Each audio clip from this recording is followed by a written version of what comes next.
Hello and welcome to our thought for the day. I hope that you're all keeping safe and well. So recently, along with the family, we all went out on a day trip to Aberystwyth. And after the years that we have had, it was wonderful to see Aberystwyth so full of people and so bustling with energy. It was wonderful to see the businesses and shops being supported in ways they may not have been for a couple of years now. But there were so many people, and I wonder if, like me, much to the annoyance of my family, you've ever stopped in the middle of a busy street and just looked around to take it all in. Have you ever looked at all the people passing you by and wondered, who are they all? And what goes on in their lives? I guess I'm just a bit of a nosy Parker, really. And then every now and again it happens, doesn't it, that you see someone in the street who isn't just any old person, but is someone famous. Maybe an actor, or a politician, or a sports personality, or a musician. And they really stand out from the crowd. They're not any old person like you and me. They're a somebody. They're not, or at least we imagine they're not, some person bobbing about like a cork on the general tide of life. They are people who stand out. And for many people, and I'm speaking here as much about myself as I am anyone else, I think a lot of life's energy is tied up with trying to be a somebody, or at least the attempt to be a somebody. There's this desire, isn't there, not to be a bobbing cork, but to be a person of influence, to be a person of power, to be a person who does, rather than a person who is done to. And much of our 21st century culture is caught up with this idea, this icon of contemporary humanity. That person who is immune to everything else going on around them, immune to fortune and circumstances. The person of solid confidence and self-possession who forges a path of their own, who makes their own choices with no compromises. The person who isn't always looking over their shoulder to see how other people are judging them.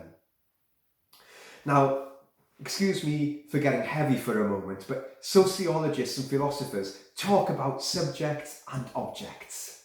Subjects are always the subject of the sentence, always the doing ones, the active party, subjecting the world all around them to their actions and their choices, to what's going on for them in their lives. The objects, well, they're just the object of the sentence, really.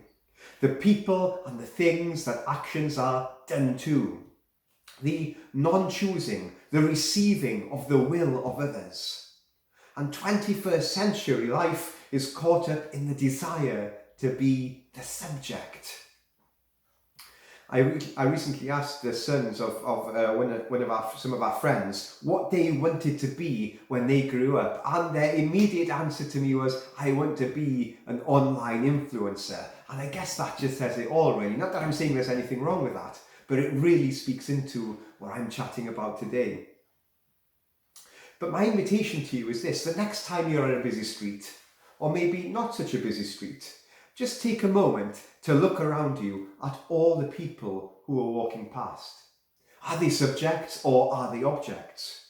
Who are the somebodies? Who are the ones who go by unnoticed? And in your life today, will you be that dynamic subject who will define your own choices and your own life? Or will you be the recipient of things?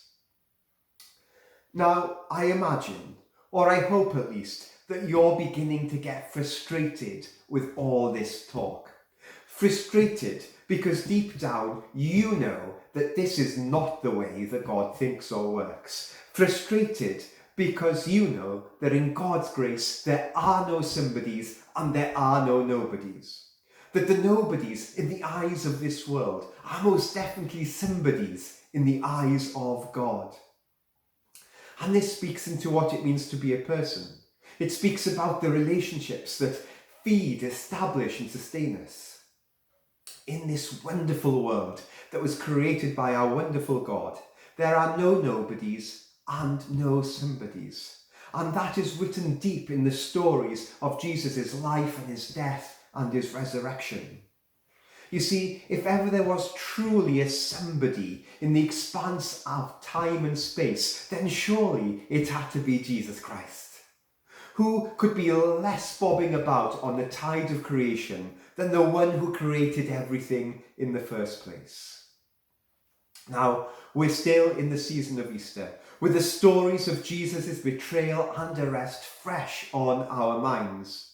Stories of how he was passed from the soldiers to the religious authorities, to the Roman governors, and then back to the soldiers. And the Bible uses a word, it's a Greek word, that means to be passed from one place to another, just like an object. And that's the word they use to describe what happened to Jesus. Not a somebody, but a nobody. And you know, in that Easter story, the biggest somebody ever took the glory of God and all his dignity and put it in the place of a nobody. It's a story that says to us, in the grace of God, there are no somebodies and there are no nobodies. Everyone is loved by him, and it's about the best news you will ever hear. Just let me finish with a story. I heard on the radio some years ago the story of a student who'd gone on a round the world trip during his gap year. And he was describing his time in Indonesia, a big country in Asia with lots of little islands.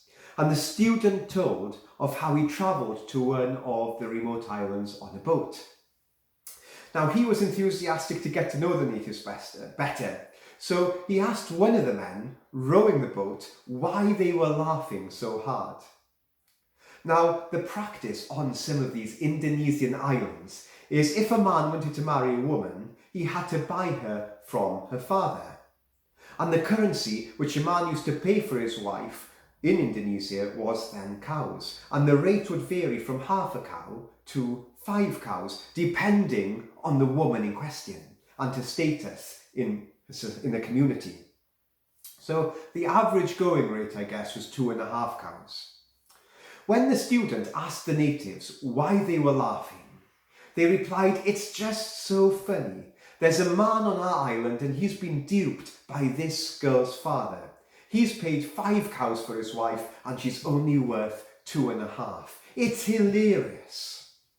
Now, after arriving on the island, the student met the groom-to-be and he said, "You realise that the whole village is laughing behind your back because they say that you paid 5 cows for your bride who is only worth, in their eyes at least, 2.5 cows.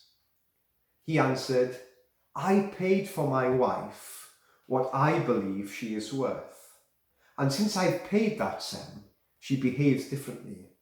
Because when my wife walks through the village, she walks with her head held high and she is able to say to herself, 'I am worth it all.' And because she believes she's worth it all, she acts like she is worth it all." Let me finish with a question. Do you have any idea this morning how much you are worth? You are worth more than 5 cows. We all are. God put a price on you, and the price is the life of his son, Jesus. And that's the value on you, and that's the value on me, and that's the value on everyone. There are no somebodies and there are no nobodies in God's economy. And if only we knew it, it would change everything. God bless and take care.